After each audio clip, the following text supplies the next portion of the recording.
when Wag N Wash started was even before the store opened, and I was telling my grandmother that I was leaving my corporate management job and all the perks that come with that to open an own business, and I told her we were opening up a dog wash, and her response immediately was, "Who the hell would pay to wash a dog?" Now we're probably getting close to 1 million people now who have washed their dogs, Graham.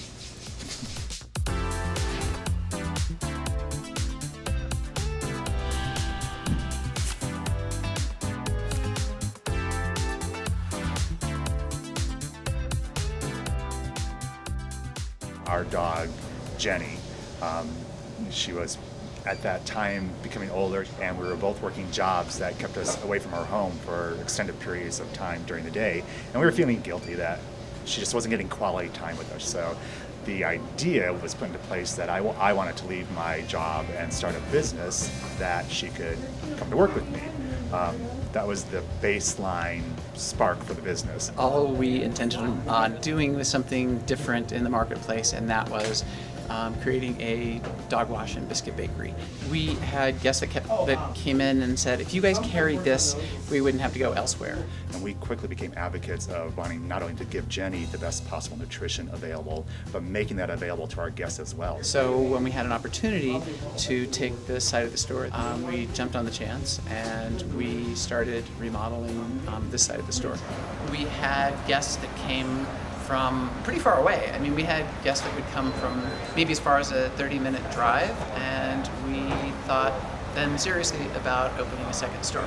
So here we are at Woodman. We had the opportunity to build this store from ground up. Our vision of what we want to look like, the colors, the layout of the store, and we were able to create something brand new. We had people come in who had not shopped at our Uinta store yet, and one of their first comments would be, "What a great store, this is cool. Where are you guys from? Are you from California? Is this a national chain?" And to have guests come in and recognize us as potentially being a national brand or some cool idea from the West Coast, for me it was a light bulb moment where I realized there are enough other crazy companion animal parents out there like Jeff and I who will do anything they can to give their pets the best life possible. And yes, we could absolutely grow this business beyond what it is today. Well, we can break it down. We can start from initially. Yeah, initially it was fairly simple for Jeff and I to identify the things we like to do and hand those off to each other when we had one store, two stores. I initially remember Dan would get out the old checkbook and open it up and write payroll checks and work with a bookkeeper, and I kind of worked more in helping with marketing.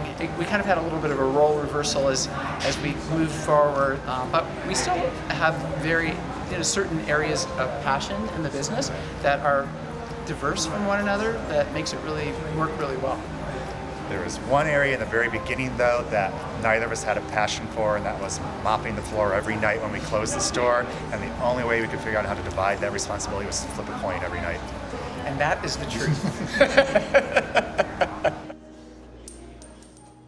How does it feel for Wag N Wash to be 140 in dog years? Makes me feel younger.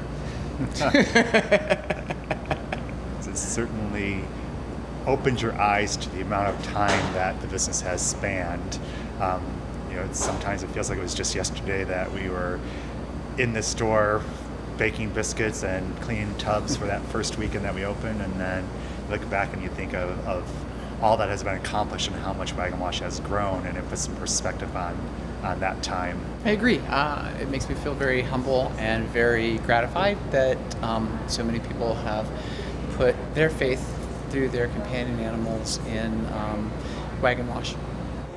Probably since we've been involved in the industry, the advent of grain-free foods, which is just about almost all we carry these days. So that is an exciting elevation in the level of nutrition, which is really the foundation for health. When we started the business, there was a very small niche market for natural pet foods. There were a few different brands out there, but it wasn't mainstream like it is today, because that means that more and more companion animals have the opportunity or being exposed to healthy nutrition. So I think as more people understand what goes into their foods, where their foods come from.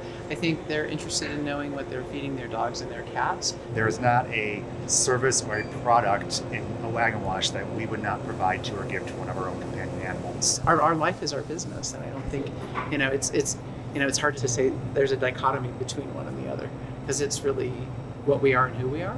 I'd like to think that we've had a hand in the changes that we've seen in the industry, absolutely in the markets that we're located in. Similar businesses seeing how we were doing things and what we were doing and wanting to carry that through into their own businesses as well. I think that being part of the community, getting to know the individuals as people and their companions, and being part of the community have created that loyalty. The future of Wag N Wash to me is listening to our guests and team members as well, to see the evolution of retail and services. And that we are definitely improving the lives of companion animals from coast to coast across the country. That's the future of Wag N Wash.